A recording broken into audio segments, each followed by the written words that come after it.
하나님께서 우리에게 주시는 말씀, 구약성경 시편 40편 1절에서 11절까지 말씀입니다.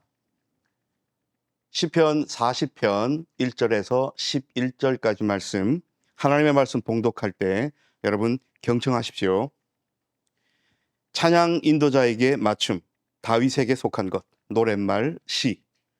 사람에게 하는 말, 내가 여호와를 애타게 기다렸더니 나를 굽어보시고 들어주셨습니다. 도와달라는 내 외침을, 나를 끌어내 주셨습니다. 황무지 웅덩이에서, 진흙탕에서 바위 위에 내 발을 세워 주셨습니다. 내 발걸음을 힘차게 해 주셨습니다. 내 입에 새 노래를 주셨습니다. 우리 하나님께 불러드릴 찬양을 주셨습니다. 수많은 사람이 보고 두려워할 것입니다. 여호와를 의지할 것입니다. 복이 있습니다. 여호와를 자신이 의지할 분으로 모신 사람은. 그는 마구 밀어붙이는 사람들과 거짓에 빠진 사람들에게로 향하지 않습니다. 기도. 주님이야말로 수많은 일을 하셨습니다. 오 여호와 나의 하나님, 주님이 하신 놀라운 일들과 세우신 계획들은 우리를 향한 것입니다. 주님 앞에 맞세워 볼 만한 사람은 없습니다. 내가 알리고 말하겠습니다. 주님이 하신 일은 헤아릴 수 없이 많습니다.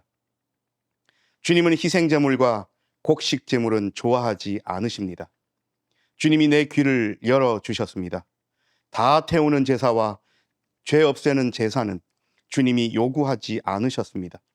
그때 내가 말했습니다. 보십시오. 내가 왔습니다. 두루마리에 나를 두고 적어둔 것이 있습니다. 주님 마음에 드는 대로 하는 것을, 오 나의 하나님, 나는 좋아합니다. 주님의 가르침이 내 마음 가운데 있습니다.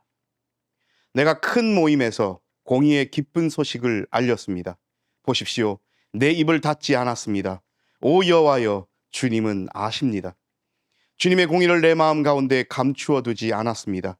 주님의 진리와 구원을 내가 말했습니다. 주님의 한결같은 사랑을 숨기지 않고 주님이 참되심을 큰 무리에게 알렸습니다. 주님은 오 여호와여, 주님의 자비를 내게서 거두어 드리지 않으셨습니다. 주님의 한결같은 사랑과 진리가 늘 나를 지켜주십니다. 아멘. 이 말씀을 통하여 은혜 주실 줄 믿습니다. 할렐루야. 아멘. 벌써 2026년 셋째 주입니다. 시간이 빠르죠. 연초에 계획하셨던 것들 잘 이렇게 실천해 가고 있습니까? 작심삼일이 되지는 혹시 않으셨습니까? 오늘은 다윗이 지어서 노래로 불렀다고 이제 표제로 정해져 있는 우리 시편 40편 말씀을 읽었습니다.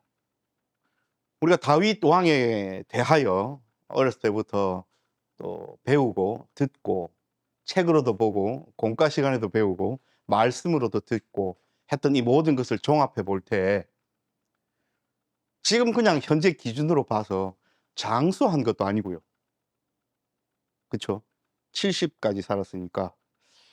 그리고 왕을 하긴 했는데 젊은 시절에 너무 힘들고 어려운 일들을 당했고, 그래서 아마 그 마음속에 요즘 말로 트라우마도 있었을 거고, 가장 사랑하고 믿고 의지했던 사람으로부터 배신도 당했고, 또 하나님께 이루 말할 수 없는 죄도 지어보고, 그래서 또 하나님으로부터 벌도 받아보고, 정말 다윗 왕의 삶을 우리가 보면 그냥 다윗 왕, 아직도 이스라엘이라는 나라가 추앙하는 그런 왕, 후세들이 최고의 왕이라고 일컫는 그런 인정받음과는 달리 삶을 들다 보면 녹록지 않았음을 우리가 보게 됩니다. 아마 자신도 그것을 알았던 것 같아요. 그래서 이렇게 이야기를 합니다. 내가 여호와를 애타게 기다렸더니 나를 굽어보시고 들어주셨습니다. 도와달라는 내 외침을. 다윗 왕이 하나님 앞에, 하나님 나를 도와주십시오. 하나님 나를 살려주십시오. 하나님 나를 구해 주십시오. 외쳤습니다. 그랬더니 하나님께서 끌어내 주셨답니다. 어디에서요? 황무지 웅덩이에서, 진흙탕에서. 다시 말하면 다윗은 스스로를 이렇게 생각했습니다. 아, 나의 삶이 진흙탕에 빠졌구나. 아, 나의 삶이 이 황무지 웅덩이에 빠졌는데 내가 내 힘으로는 이 진흙탕에서 벗어날 수가 없구나. 내 힘으로는 여기서 빠져나와서 온전한 삶을 살아갈 수가 없구나. 이걸 인식했어요. 그래서 오직 다윗은 누구에게 부르짖을 수밖에 없었습니까? 여호와 하나님께. 그래서 오매불망 하나님의 구원해 주심, 건져 주심을 기다리고 기다리며 기도하고 간구하고 애타게 하나님의 이름을 불렀더니 결국 하나님께서 다윗의 그 기도를, 그 간구를, 그 부르짖음을, 그 애타게 기다림을 외면하지 않으시고 기대했던 것과 같이, 바랐던 그것과 똑같이 하나님께서 다윗을 구해 주셨습니다. 그래서 다윗은 이렇게 표현하면서 노래합니다. 바위 위에 내 발을 세워주셨습니다. 내 발걸음을 힘차게 해주셨습니다. 내 입에 새 노래를 주셨습니다. 하나님께 불러드릴 찬양을 주셨습니다. 많은 사람들이 나를 보고 하나님을 두려워할 겁니다. 왜 그러냐면 다윗을 웅덩이에, 진흙탕에, 구렁텅이에 빠뜨리게 한 것은 다윗의 원수들이잖아요. 근데 죽어버려라, 망해버려라 하면서 다윗을 공격하고 결국 그 진흙탕에 빠져서 허우적대는 다윗을 봤을 때 그 대적자들이 마음의 평안함을 느끼고, 거짓된 평안함이죠. 다윗이 잘못되어 가는 것을 보고 희열을 느꼈다면 전능자가 나타나셔서 다윗을 구해 주시는 걸 봤을 때 다윗을 대적했던 대적자들의 마음이 어땠겠습니까? 하나님을 두려워할 뿐 아니라 다윗도 두려워하게 되는 거죠. 왜요? 다윗 뒤에는 하나님이 계심을 보았으니까요. 오늘 그것을 노래하고 있습니다. 그래서 복이 있습니다. 여호와를 자신이 의지할 분으로 모신 사람은 하면서 노래하면서, 우리가 성경 봉독하면서 보셨겠지만 지금 1절부터 4절까지 방금까지 제가 말씀드린 것은 사람들을 향하여 선포하고 있는 겁니다. 그래서 사람들에게 다윗이 내가 웅덩이에 빠지는 것도 당신들이 봤고, 나를 했던 대적자들이든 나를 추종하는 사람들이든 누구든지 간에 내가 황무지 웅덩이에, 내가 진흙탕에 빠져서 허우적대고 저러다가 죽는 건 아닌가, 망하는 것 아닌가 라는 것을 다 보셨잖아요. 그런데 결국 하나님께서 나를 구해 주셨음도 보았지요 라고 사람들에게 지금 이야기하고 있는 겁니다. 그래서 다윗은 자신이 경험했던 구원의 경험을 혼자 입 꼭 닫고 갖고 있는 것이 아니라 만방에 선포하고 알립니다. 그것이 4절까지의 말씀이에요. 5절부터는 괄호에서 기도라고 되어 있죠. 이제 다윗이 자기를 구해주신 그 하나님 앞에 기도하고 있습니다. 주님이야말로 수많은 일을 하셨고 하나님이 하신 놀라운 일들과 세우신 계획들은 우리를 향한 것이고, 그래서 하나님 앞에 감히 맞서서 어떻게 할 사람은 없고 주님이 하신 일은 헤아릴 수 없이 많습니다 라고 고백합니다. 그래서 오늘 말씀의 제목이 헤아릴 수 없는 은혜입니다. 우리가 만일 이런 노래, 이런 시를 좀 불러서 간증을 하시라 라는 요청을 받으면 우리는 하나님께서 나를 향하여 하신 그 일들을 곰곰이 씹고 생각하면서 기억해내면서 감사하면서 이렇게 노래를, 시를, 또 삶을 통하여 표현할 수 있을까? 이번 주간에 하나님께서 우리에게 하라 하신 것이 이 일은 아닌가? 우리 한번 생각해 보십시다. 사실요, 앞에 우리가 이렇게 시작을 했잖아요. 주일학교를 통하여 어린 시절 책이나 많은 설교와 이야기들을 통하여 다윗에 대해서 우리가 들어왔기에 다윗이 당했던 그 아픔, 어려움, 그래서 오늘 이렇게 황무지 웅덩이 진흙탕이라고 표현되어 있는 것이 대충 추측을 하여 무엇인지 알 것도 같다라고 할 수는 있지만 장인어른이 자기를 죽이려 하고 자기 아내도 자기를 무시하고 또 하나님 앞에 죄 지어 가지고 벌 받아서 첫 번째 아이도 잃고 이 여러 가지 삶의 질곡들이 있었잖아요. 고초들이 있었습니다. 그렇지만 이 시를 지어서 노래를 부를 때에 다윗이 느꼈던 황무지의 웅덩이와 진흙탕이 구체적으로 어떤 일인지 아니면 자기의 삶 전반에 관한 것을 이야기하는 것인지 우리는 사실 추측을 할 뿐 구체적으로 알지는 못하지요. 바울 사도도 그랬죠. 오늘 제가 고린도후서 12장에 그 말씀 있는 곳을 우리 새한글 성경으로 찾아보니까 내 육신의 가시 곧 사탄의 심부름꾼이 주어졌다. 그것이 나를 괴롭혀서 내가 거들먹거리지 못하도록 말입니다. 기억나시죠? 우리에게 익숙한 성경에 보면 내게 가시를 주셨는데 하나님 앞에 기도했더니 내 은혜가 너에게 족하다 하면서 하나님이 해결을 안 해주셨잖아요. 사실 그 육체의 가시가 구체적으로 무엇인지 우리는 알지 못합니다. 사도 바울도 육체의 가시가 있었습니다. 마냥 행복하고 즐거운 삶을 산 것은 아니에요. 다윗 왕도 온 사람들이 추앙하고 지금 후세 사람들이 다윗 그러면 이스라엘의 역사상 가장 위대한 왕이고 예수님을 언급할 때조차도 다윗의 후손으로 이렇게 언급되는 위대한 왕임에도 불구하고 다윗은 자신의 삶을 돌아볼 때에 내 삶은 황무지에 있는 웅덩이에 빠졌고 진흙탕 속에서 헤어나지 못하는 삶을 살아서 나 혼자서는 절대로 해결할 수 없어서 내가 의지할 뿐 하나님밖에 없습니다 라고 바로 해결받은 것도 아니고 오래도록 기다렸다고 이야기하고 있는 이것을 생각해 보십시다. 사도 바울 선생님은 얼마나 위대하고 훌륭하신 분인데요. 하나님 앞에 그렇게 간절히 육체의 가시를 없애달라고 기도했는데 하나님 가시를 없애주시기는커녕 내 은혜가 너에게 족하다. 견뎌. 그냥 갖고 가. 라고 응답을 주셨습니다. 우리가 이것을 잘 살펴보아야 합니다. 깊은 절망의 구렁에서 하나님의 건지심을 오래도록 기다렸던 다윗입니다. 사도 바울 육체의 가시를 없애달라고 하나님 앞에 그렇게 간절히 기도했는데 하나님의 응답은 그냥 갖고 가 였습니다. 오늘 왜 다윗과 바울 얘기를 함께 묶어서 하느냐? 이들에게 공통점이 있어요. 절망의 구렁텅이, 황무지의 웅덩이, 진흙탕, 육체의 가시 우리에게 있었으면 좋겠습니까? 사실 우리는 좀 없었으면 좋겠잖아요. 그런데 이 두 분은 이런 아픔과 우리가 가능하면 피하고 싶은 이런 삶의 경험들 넘어 무엇을 경험했냐면 하나님의 은혜를 경험한 겁니다. 하나님께서 사도 바울에게 내 은혜가, 즉 하나님께서 사도 바울에게 주신 그 놀라운 은혜가 너에게 충분하다. 그러니 육체의 가시를 없애달라는 더한 은혜를 너에게는 줄 필요도 없을 만큼 나는 쏟아 부었다. 그것으로 만족해. 라고 이야기를 하실 때, 우리에게 비슷한 상황이 닥쳤을 때,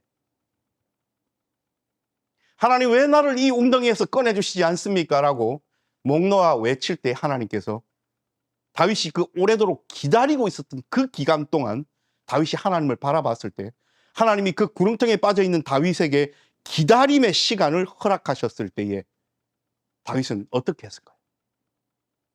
은혜를 맛보는 겁니다. 우리는 하나님의 은혜를 내 삶에 충분하고 족하다고 여기고 있습니까? 하나님께서 우리 각자에게, 반석이 빛된 교회 우리 공동체에게 어떤 은혜를 주셨는지 우리는 체험하고 있습니까? 또 다윗과 사도 바울 선생님의 공통점은 뭐냐면 이렇게 하나님으로부터 거부할 수 없는 엄청난 은혜를 맛보고 경험한 다음 그것을 개인적인 은혜로 주머니에 넣어서 가지고 있지 않고 이 은혜를 만방에 선포했다는 겁니다. 알렸다는 겁니다. 공유했다는 겁니다. 나누었다는 겁니다. 자, 이제 구원을 받고 은혜를 맛보았습니다. 오늘 우리는 사도 바울 선생님을 자꾸 언급했지만 오늘 우리의 본문은 시편이죠. 다윗이 이렇게 하나님의 은혜를 맛본 다음 어떤 반응을 했는지 이제 살펴볼 차례입니다. 자, 이 당시 사람들은 하나님 앞에 나아가서 하나님 마음에 드는 행위, 즉 하나님께서 하라 하신 그 일을 행함으로써 자신의 역할을 다했고 책임을 다했다고 여기던 시대였죠. 그것이 뭡니까? 제사였습니다. 죄를 지으면 속죄제를 드렸고 하나님 앞에 감사제로 화목제를 드렸고 오늘 해석해서 다 태우는 제사도 나왔고 죄를 없애는 제사도 나왔지요. 이런 것들로 나아가서 하나님 앞에 인간이 해야 할 율법적인 일들을 함으로써 하나님으로부터 인정을 받고 하나님과 소통한다 생각하던 시대였는데 이 깊은 영성을 가진 다윗의 응답은 뭡니까? 아, 내가 하나님으로부터 이 웅덩이와 진흙탕에서 꺼내음을 받고 구원을 얻었고 은혜를 입었으면 당연히 하나님 앞에 내가 무언가를 드려야 하는데 라고 했을 때 보통의 인간들이 생각할 그런 형식을 뛰어넘어서 오늘 다윗은 뭐라고 이야기를 합니까? 그때 내가 말했습니다. 그 앞에부터 읽을게요. 주님은 희생제물과 곡식제물은 좋아하지 않으십니다. 주님이 내 귀를 열어주셨습니다. 다 태우는 제사와 죄 없애는 제사는 주님이 요구하지 않으셨습니다. 그때 내가 말했습니다. 보십시오, 내가 왔습니다. 보십시오, 내가 왔습니다. 여러분, 지금 다윗이 하나님 앞에 무엇을 드리고 있어요? 자신을 드리고 있습니다. 자신의 삶을 드리고 있습니다. 자신의 전인을 드리고 있습니다. 단순히 번제, 소제, 화목제, 속건제, 속죄제 이런 제사법으로 하나님 앞에 나아가는 것이 아니라 자신을 드리고 있습니다. 하나님께서 원하시는 거예요. 이 시대는 율법의 시대인데 그럼 율법을 어겨도 되는 겁니까? 그 얘기가 아니잖아요. 이겁니다. 하나님께서는 분명히 나와 소통하는 방법으로 제사를 이렇게 해 라고 우리 함께 공부하셔서 기억나셔야 됩니다. 레위기의 제사법을 주셨죠. 레위기의 전체 주제는 거룩하지 않습니까? 거룩이라는 단어는 구별됨이죠. 여타 다른 온 옆에 있는 이방 족속들, 우상을 섬기는 민족들의 그들의 신에게 나아가는 제사법과는 확연히 다른 여호와 하나님께서 히브리 민족 이스라엘 백성에게만 제정해 주신 그 제사법을 방식만 봐도 이것은 히브리인들의 제사네, 구별된, 이래서 레위기의 제사법을 주셨어요. 그러면 이 제사는 중요합니까? 중요하지 않습니까? 중요해요. 이것이 하나님께 나아가는 방식이니까요. 그런데 하나님께서 정말 그 껍데기 방식만을 바라셨습니까? 그게 아니잖아요. 즉 하나님 앞에 감사한 마음 전혀 없고 죄를 지었는데 하나님 앞에 죄송한 마음도 전혀 없고 하나님을 두려워하고 경외하는 마음도 없는데 껍데기만 남아서 형식 틀만 남아서 하나님 앞에 번제로, 하나님 앞에 소제로 이렇게 하는 제사는 하나님께서 원하시지 않는다는 거예요. 그럼 가장 좋은 것은 뭡니까? 나를 다 드리는 마음으로 아버지, 내가 이 죄를 지었는데 내가 죽어야 하는데 하나님께서 은혜로 사랑하셔서 나 대신 이 양 한 마리가 대신 죽어줌으로 내 죄를 사하신다고 제정해 주심에 그 은혜가 얼마나 큰지, 얼마나 감사한지, 하나님 나는 내가 죽었다 생각하고 지금 하나님 앞에 나왔습니다 라는 마음으로 양 한 마리 들고 와서 나오기를 바라시는 건 아닙니까? 그래서 오늘 다윗은 자신을 드리는 거예요. 웅덩이에서, 진흙탕에서, 구렁텅이에서 구원해 주신 하나님 앞에 자신을 드리고 있습니다. 사랑하는 여러분, 구원의 기쁨은요, 우리가 단순하게 생각해서는 안 됩니다. 구원 그러면 우리는 뭐가 얼른 떠오릅니까? 예수 그리스도의 십자가의 공로를 믿음으로써, 그리고 예수님께서 부활하심으로 우리도 영원한 생명을 얻고 하나님께로 나아간다, 이런 도식적인 것을 생각하잖아요. 그런데 우리는 여기서 지평을 더 열어야 합니다. 오늘 다윗의 시편이 우리에게 이 힌트를 주시는 거예요. 우리는 하나님의 구원하심을 기다려 보았습니까? 간절히 바라봤습니까? 궁극적인 영원한 생명은 얻었는데 일상을 살아가고 삶을 살아갈 때 하나님, 내 삶이 너무 아프고 힘들고 괴롭고 고난스럽고 고통스러운데 하나님 나를 구원해 주십시오라고 기다리며 오매불망 간구하며 그 길을 견뎌 봤습니까? 여러분, 기다림이 클수록, 아픔이 클수록, 진흙탕과 웅덩이의 깊이가 깊을수록 꺼내어 주셨을 때의 희열과 은혜는 더 커집니다. 그래서 구원은 첫 번째로 기다림이 있어야 됩니다. 기다림 끝에 우리를 구해 주셨어요. 구해짐을 받는, 구함을 받는, 하나님께서 나를 꺼내어 주시는 그런 경험들이 우리 삶에 있어야 합니다. 그리고 나서는 뭐가 있어야 돼요? 헌신이 있어야 됩니다. 하나님, 나를 받으시옵소서. 그리고 나서는 그 기쁨을 주체할 수 없어 뭘 해야 됩니까? 선포해야 됩니다. 봐라, 우리 하나님은 나를 외면하시는 분이 아니야. 내가 그토록 어렵고 힘든 상황 속에서 기다리고 간구하고 부러지졌더니 나를 영영 버리지 않으시고 하나님의 때에 오셔서 나를 건져주시더라. 나를 구해주시더라.